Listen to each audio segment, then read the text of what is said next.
enough. And then the next thing is, if you're in a leadership role, can you lead? Because at times people think it's the relationship with that woman that will give you the job. You show them, no, bring me the skills, and I will tell you whether you can work with me or not. You can't expect everything to just be served to you on a silver platter. This industry needs people to be hardworking. My name is DJ D, and on the ones and twos is DJ Leo. We bring you the best of African entertainment. From Afrobeat to Amapiano. Daddy, me I want to party. Genge to bongo. Rusha mikono kama unaona uko tipsy. Rusha mikono kama maisha iko fiti. And Zouk to Kwaito. Put me for party. And not only that, anything juicy in the entertainment industry, we give it to you. Catch us every Sunday from 2:30 to 4 p.m. Only on KBC Channel 1.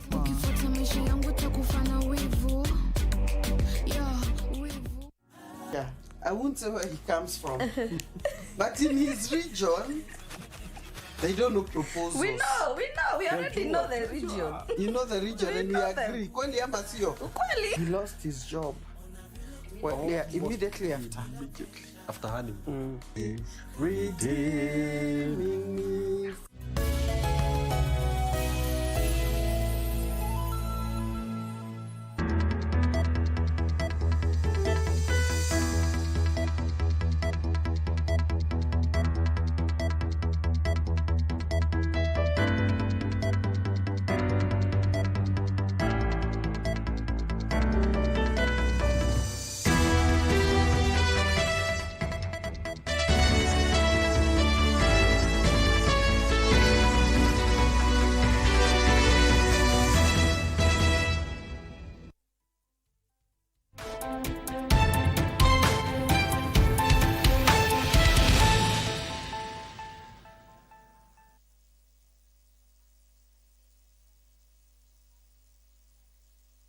Now, Sunday, 21st of September 2025.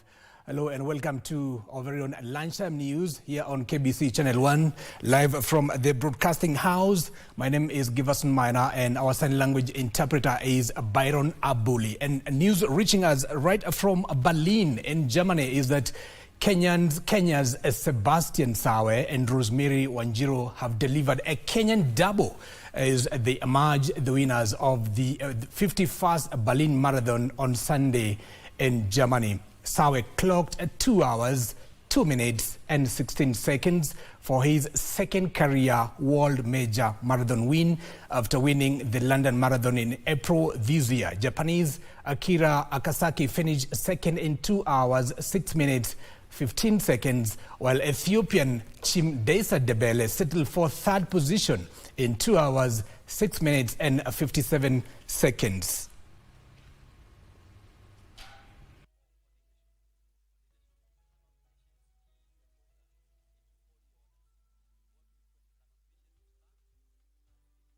Congratulations to those two runners of ours, Sebastian Sawe and of course Rosemary Wanjiru.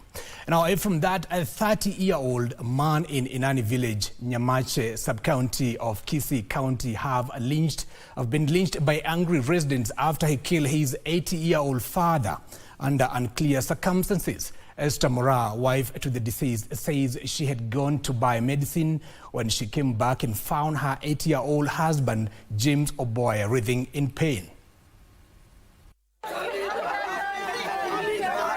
Anger, grief and uncertainty is hovering above Inani village. Nyamache sub-county of Kisii County, following the murder of the 80-year-old James Oboya. Tunalima kwa samba, tulisikia nduru. Tukifika hapo, tulipata kijana amesaa kufa. Tuliuliza hiyo kesi, tuliambiwa ati alikatakata papa yake. Watu wakamkimbilia na yeye akakufa. Esther Mora is a traumatized old woman. She helplessly watched her husband literally die from injuries inflicted by his own son. Kisa tafanyika saa 1 ya usiku. Kijana yangu anapika papa yake. atamuoga. Moraa herself is nursing a broken limb.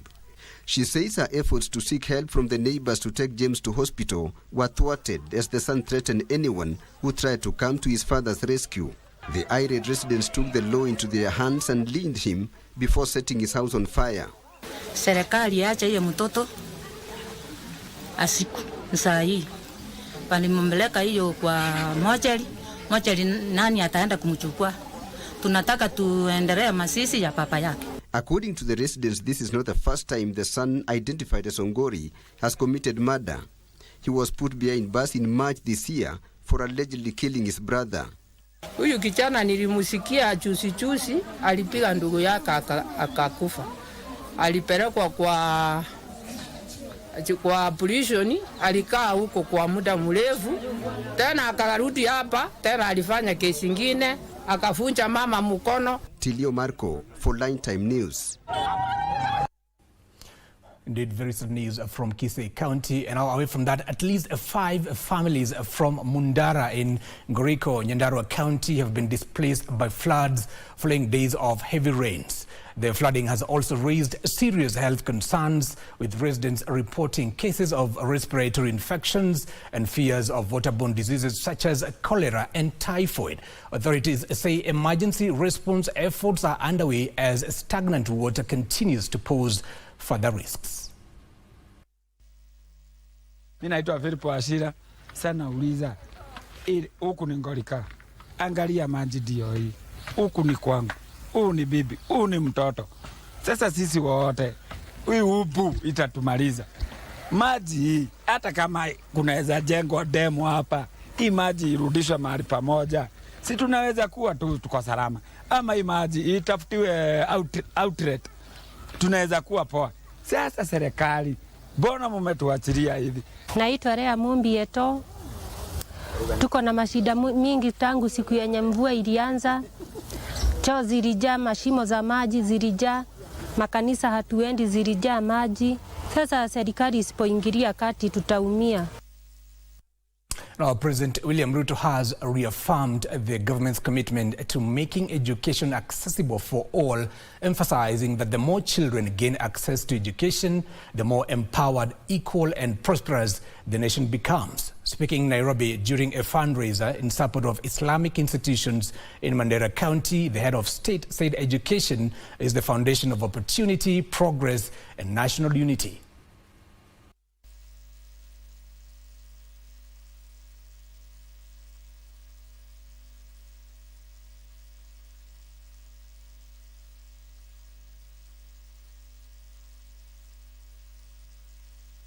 Ignorance and lack of knowledge limits the potential of people and countries.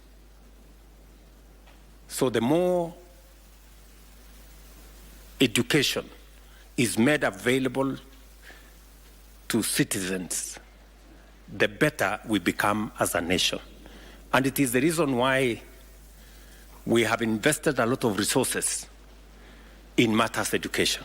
We have hired more teachers, we've put more resources, we've built more classrooms, we have straightened CBC, because knowledge is important. And I am very happy that even we are thinking about madrasa and how to make them sustainable. Now, President William Ruto is headed to New York to attend the 80th session of the United Nations General Assembly. During the high-level meeting of world leaders, the president will reaffirm Kenya's commitment to multilateralism, advocate for reforms of the global financial system, and call for fair access to development finance for developing nations. President William Ruto will participate in the Committee of 10 Summit, where he will champion the Africa's position on UN Security Council reform and emphasize cooperation in achieving sustainable development goals. The president will also push for reforms of the United Nations to make it more inclusive and to address global peace and security challenges.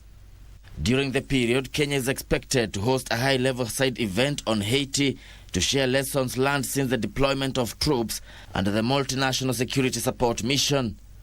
As the chairperson of the Africa Union's Committee of Heads of States on Climate Change, President William Ruto will convene deliberations to consolidate Africa's position and rally leaders ahead of COP30 in Brazil.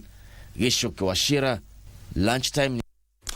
Now we change focus to matters education. Junior secondary school education teachers in Kericho County have called on the government to address the issues of mistreatment and poor working conditions, even as they call for the autonomy of junior secondary schools. Led by Kenya Union of Post-Primary Education Teachers, Kupet Kericho County Secretary Mary Rotich, they call for the establishment of a JSS Board of Management so that their working environment can be improved. The teachers also said the plans by the government to ensure them with Social Health Authority should meet the standards of previous medical insurers. We want the issue of infrastructure to be autonomized, so that they can have the libraries, the labs, and their own material to run these schools. We also want the co-curriculum of JSS to be autonomized, so that they are able to run this CBC. It is more of work, it's more of skills, and these skills cannot be built if the co-curriculum is not autonomized.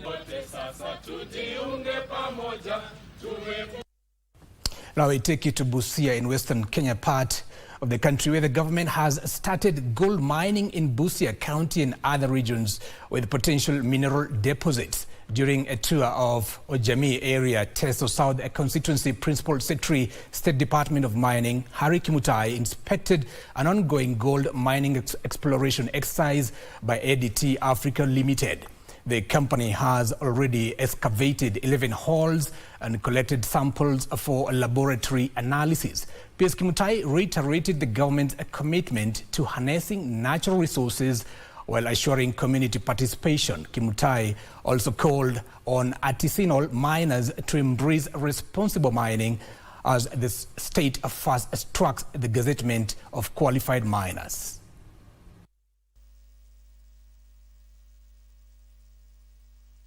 Amesema kwamba wakati hii kampuni inafanya hapa mainstream drilling, kuna wale wachimbaji wadogo wadogo, na kuna sheria inasema kwamba pia washughulikiwe, waachiwe area yao na wakuwe license na county government. There are areas that are going to be delineated, they are going to be reserved for artisanal miners. They will pay for the license, but that area will be reserved for additional miners. Now the additional miners will be brought together and they will form what is called the cooperative societies, where they become members of the cooperative and they will go and mine responsibly, meaning they have to comply with the issues of safety, they have to comply with issues of environmental. And that story from Busia takes us to a very short break. Don't go too far. Still so much coming your way. Stay with us.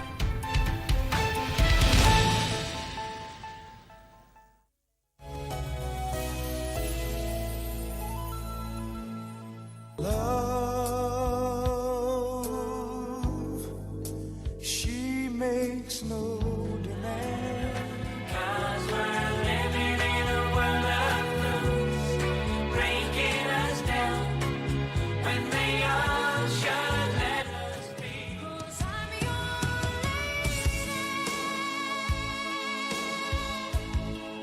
lady, and you are my man. Some people are made for each other. Some people can love one another for life. How about always be my endless love?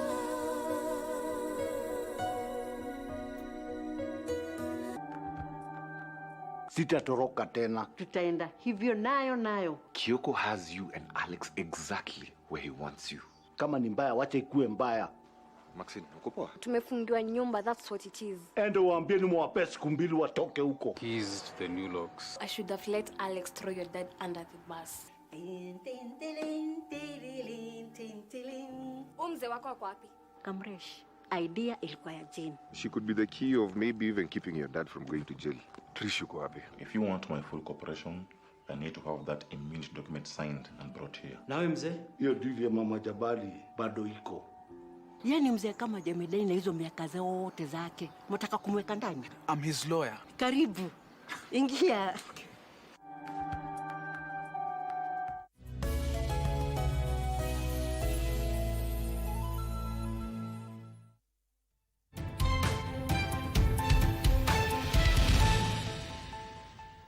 And now welcome back. You're watching KBC Channel 1 Lunchtime News. The Inua AI Group Foundation and Step 30 organization have partnered to offer free services to residents battling jiggers in Bokoli Ward in Webuye West.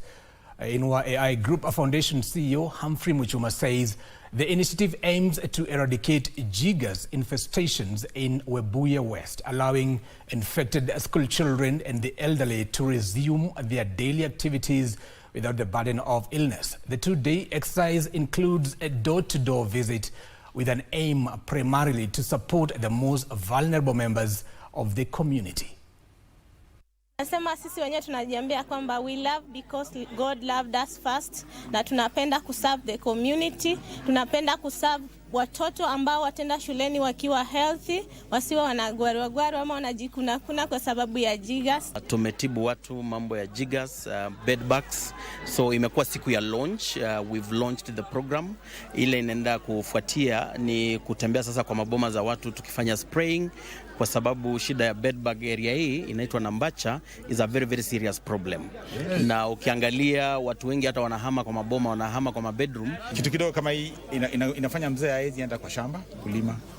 Hawezi shughulikia watoto wake wapate pesa. Mtoto akiwa shule hawezi concentrate, hata anashinda kutembea kwenda shule. Na vitu kama hizi ni zile basics tunataka kutoa kwa jamii yetu na tuweze kupata mwelekeo. Now, the government is working on a national policy to address the historical concerns affecting the marginalized and minority communities across the country. The head of Minorities and Marginalized Affairs Unit under the office of President Josephat Lowoi Lodoi says the first ever draft policy to address such issues will be ready by December this year. He said it will address challenges such as access to resources, representation, and socioeconomic inclusion for these groups. Lodoi spoke during a consultative meeting with members of the Turkana community in Nakuru County.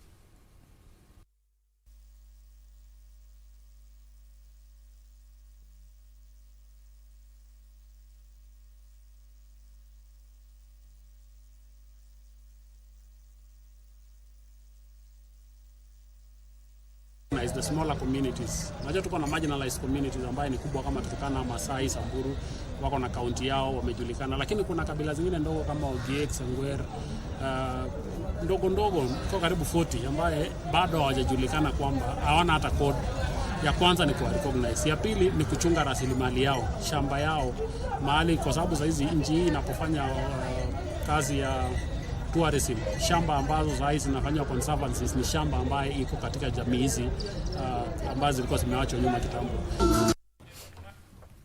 And now Kenyans are being encouraged to learn the sign language and teach their young ones the same as a way of raising awareness on the Kenya Sign Language and fostering inclusive education among the hearing impaired and hearing children.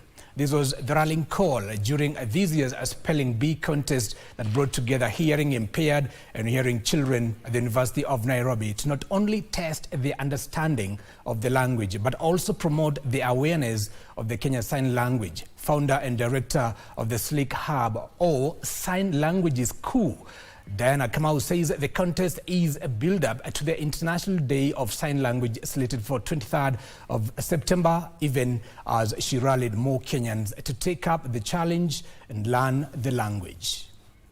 And also, it's because it brings forth what we call disability inclusion. For us, when we view sign language, we view it as a communication tool, whereby we'll be able to beat or to deal with stigma, with attitudes, and such, barriers that have been there when it comes to disability inclusion. These learners can now interact well with the learners who have no hearing impairment, And you even see that the children have embraced the sign language very well. I love when I see children learn sign language. It's such an exposure to them. And actually, in future, I feel it will help deaf teachers, deaf learners to become better and be integrated together, and they actually grow together. Now, the Kenya Publishers Association, KPA, says the supply of grade 10 textbooks is set to take place between October and December 2025, ahead of the first term opening in January 2026, laying fears of a delay in distribution. KPA chairperson Kiari Kamau confirmed that the procurement process and contract signing are underway, after which publishers will begin printing and distribution. Publishers are, however, urging the government to fast-track payment for early suppliers to ensure smooth and a timely delivery of the books. He made the remarks in Nairobi ahead of the 26th Nairobi International Book Fair, scheduled for 24th to 28th September. When it comes to supply of grade 10, we as the Kenya Publishers Association recognize that whether a learner is in a public school or whether that learner is in a private school, that learner is a Kenyan learner. So we ensure that when we take care of public schools, we also take care of. And now on matters of politics, Trans Nzoia Governor George Natembeya says the Western Kenya region must unite and speak in one voice ahead of the 2027 general election. Speaking during a meeting with elders drawn from Vihiga County at his home in Kitale, Natembeya said the current crop of top leaders from the region is pursuing their own interest at the expense of the interests of people who elected them, leaving the region lagging behind in terms of development projects.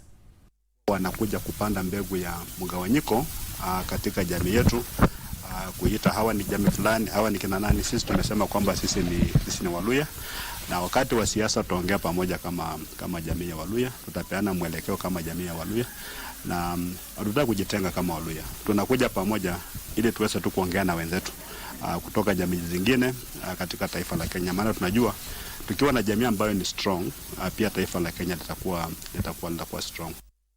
Now we take you to Embu County, where Public Service Cabinet Secretary Geoffrey Ruku says the government is committed to improving access to education to ensure no child is left behind due to financial constraints. This is backed the National Government Constituency Development Fund, NGCDF, saying it has brought equality for vulnerable poor families, especially those living in arid and semi-arid areas. He spoke while issuing bursaries to secondary schools across Mbeere North in Embu County.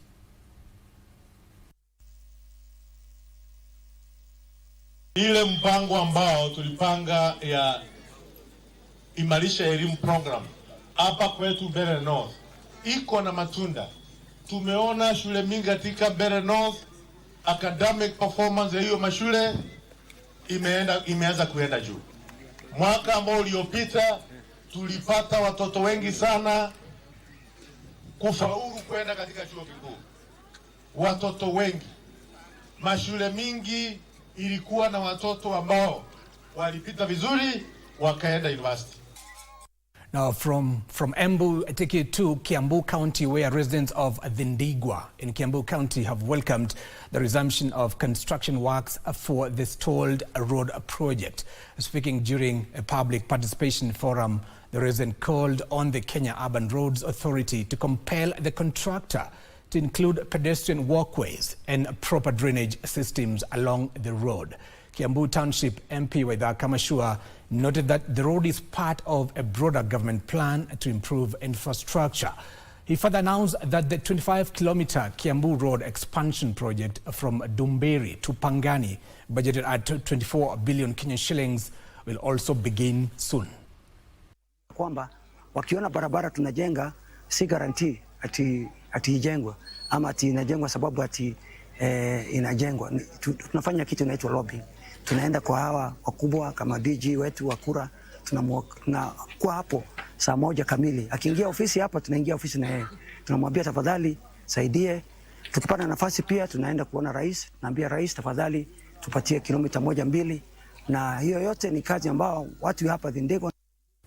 Now matters a comprehensive community health initiative is underway across the coastal counties of Kilifi and Mombasa to curb the rising tide of cervical cancer in Kenya. The program, which combines mass HPV vaccination, cancer screening and awareness campaigns, aims to tackle the disease from prevention to treatment with an emphasis on reaching underserved communities in the coastal region. The project has seen remarkable progress, with over 25,000 girls aged between 10 and 14 receiving the HPV vaccine in September alone in school-based outreach programs. Take a look.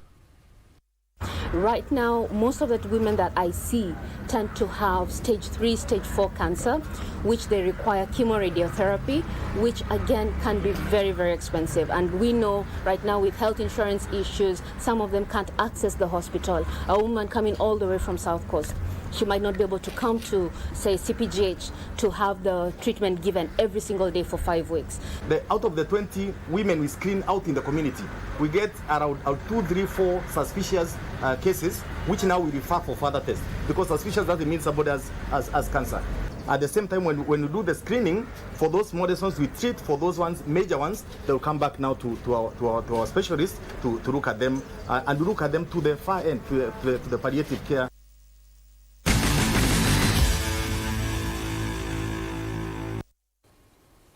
Now, Mombeyu Girls and Diani Stars emerge champions of the Kentaste FKF Kwale Beach soccer tournament in the finals played at Congo Beach. Mwana Mbeyu claimed a 4-2 win over Diani Queens, while Diani Stars thrashed Barbados 5-2.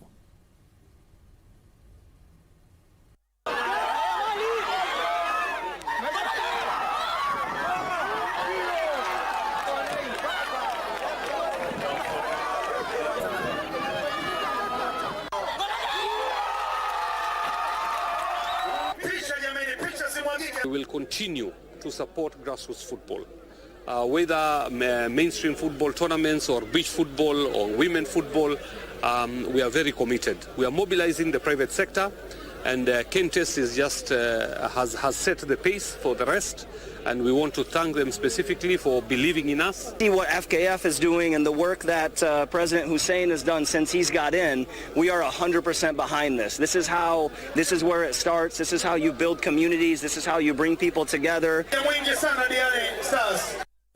Now, ABSA Kenya's Abraham Alangat won the men's 400 meters, 800 meters and 1500 meters races as the 39th edition of Kenya Bankers Association Interbank Games culminated with the last round of activities held at CBK IMS grounds in Nairobi.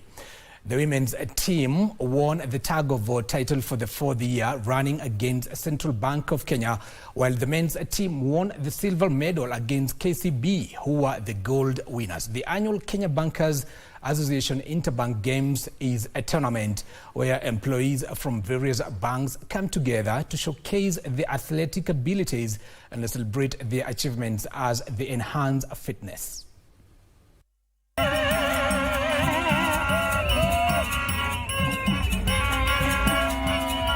Participated 800, which I managed to have called.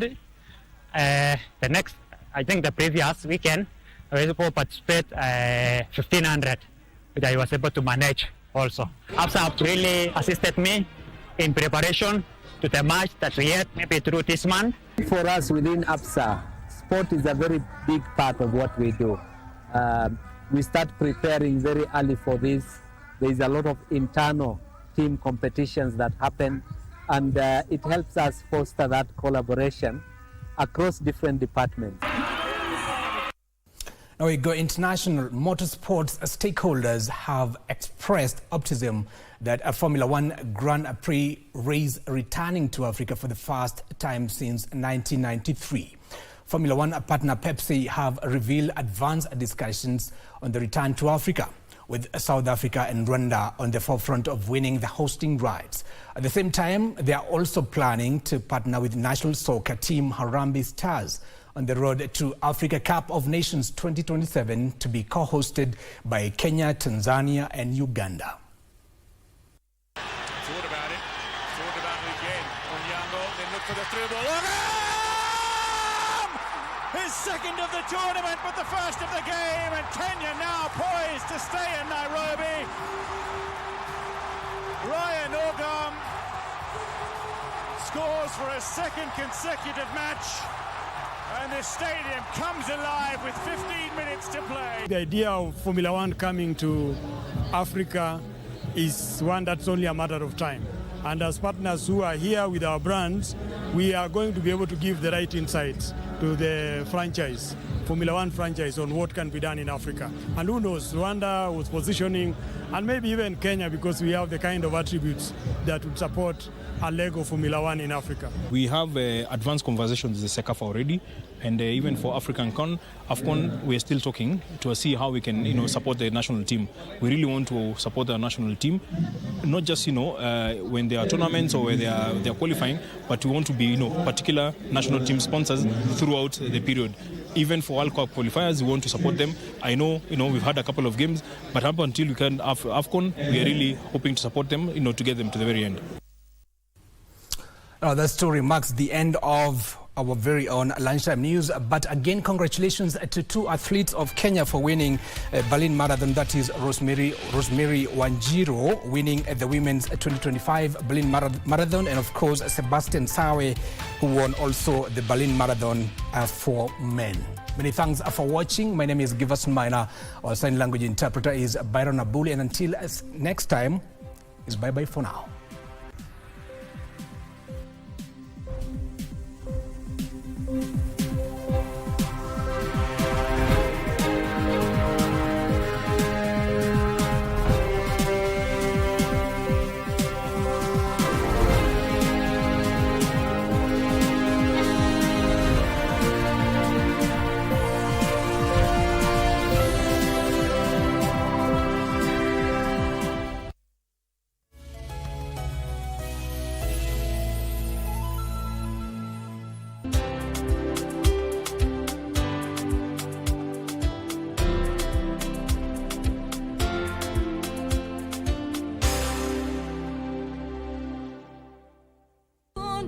Wakita nazivuna tunatimia ila najua what if uchizi yako na watu wengi.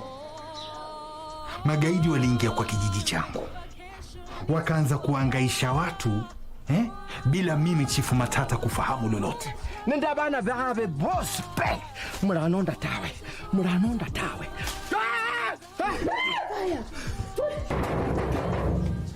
Fungua mlango. Wewe ni mgonjwa? Hapana.